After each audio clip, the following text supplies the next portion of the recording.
In Prague, Presidents Medvedev and Obama publicly proclaimed their renewed partnership.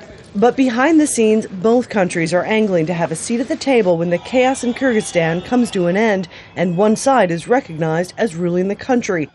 The Russians were quick to pick sides, calling opposition leader Rosa Otunabayeva to recognize her self-declared interim government and slamming President Bakiyev. As for me personally, the events in Kyrgyzstan have taken me by surprise.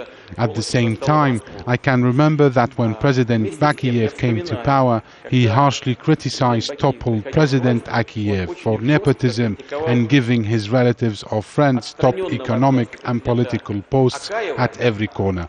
I have the impression that Bakiyev has fallen into the same trap. The Obama administration greeted the current foreign minister in Washington, but only to cancel a scheduled meeting, and at the same time spoke to the opposition. It is not for us to take sides one way or the other. But the U.S. usually does side with elected leaders in any situation like this. Now officials are trying to make a distinction. One of the important factors by law is the question of a military coup.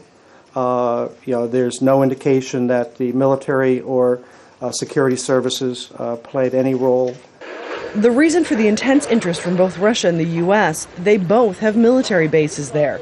Reuters is reporting a senior Russian official is saying there should be only one base in Kyrgyzstan, Russian.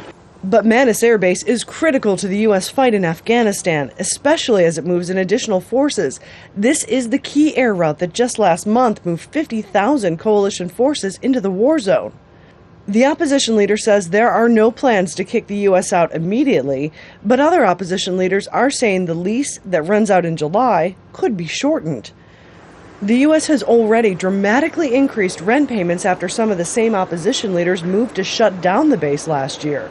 The Obama administration is trying to walk a fine line now, saying it is a critical base, but insisting the mission in Afghanistan can still go on without it. The big question yet to be answered, which side in the Kyrgyz power struggle will prevail, and will they look to Moscow or Washington for guidance? Culhane, Al Jazeera, Washington.